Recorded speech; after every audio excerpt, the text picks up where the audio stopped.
नमस्कार। देखिए आज की 10 बड़ी और ताजा खबरें सिर्फ कुछ ही मिनटों में। असम में बाढ़ की स्थिति लगातार बनी हुई है। अब तक 99 लोगों की मौत हुई है और बड़ी आबादी प्रभावित है। कई इलाकों में जल भराव से जनजीवन प्रभावित हुआ है। राहत और बचाव अभियान जारी है। हालांकि उपलब्ध ताजा स्रोतों में 99 मौत का आंकड़ा स्वतंत्र रूप से सत्यापित नहीं मिला। मुजफ्फरपुर में बेकाबू स्कॉर्पियो से जुड़ी भीषण सड़क हादसा सामने आया।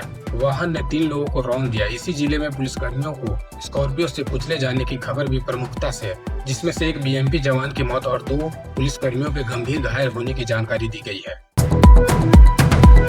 रांची में प्रतियोगी परीक्षाओं में कथित पेपर लीक और गड़बड़ियों को लेकर छात्रों का आंदोलन जारी है। सरकार और छात्र संगठनों के बीच दूसरे दौर की बातचीत भी किसी नतीजे पर नहीं पहुंची। छात्र अपनी मांगों पर कायम है। अब दोनों पक्षों के बीच रविवार दोपहर 12 बजे फिर बातचीत होगी। झारखंड में शहीद निर्मल महतो की शहादत दिवस के मौके पर छात्रों ने पैदल मार्च निकाला। छात्रों के आंदोलन और विभिन्न मार्गों को लेकर राजधानी रांची में गतिविधियां तेज रही। आंदोलनकारी लगातार अपनी मांगों को लेकर सरकार पर दबाव बना रहे हैं। छात्र संगठनों के प्रदर्शन के बीच प्रशासन भी स्थिति पर नजर बनाए हुए है। रांची में छात्र आंदोलन को लेकर मुख्यमंत्री हेमंत सोरेन और सरकार के स्तर पर लगातार मंथन चल रहा है। छात्रों से बातचीत के बाद मंत्रियों की बैठक में आंदोलन की स्थिति और समाधान के विकल्पों पर चर्चा की जा रही। सरकार बातचीत के जरिए गतिरोध खत्म करने की कोशिश कर रही है, जबकि छात्र ठोस आश्वासन चाहते हैं।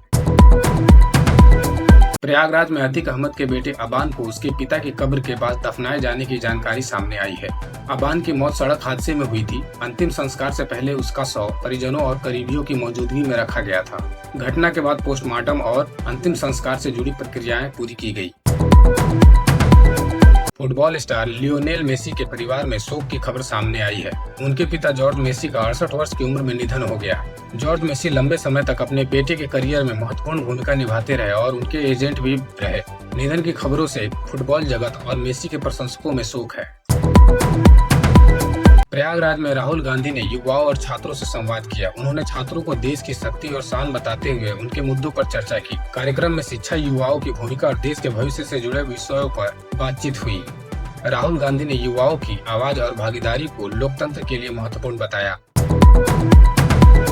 उत्तर प्रदेश के मुख्यमंत्री योगी आदित्यनाथ ने प्रधानमंत्री नरेंद्र मोदी और बीजेपी अध्यक्ष नितिन नवीन से मुलाकात की। बैठक के बाद उत्तर प्रदेश की राजनीति और आगामी चुनावी रणनीति को लेकर चर्चाएं तेज हो गई है।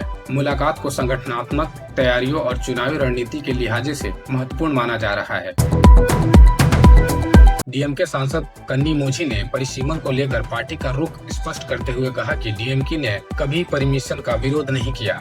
पार्टी की मांग सिर्फ निष्पक्ष और न्याय संगत परिसीमन की है। उनका कहना है कि जनसंख्या नियंत्रण करने वाले दक्षिणी राज्यों के राजनीतिक प्रतिनिधित्व के साथ अन्याय नहीं होना चाहिए।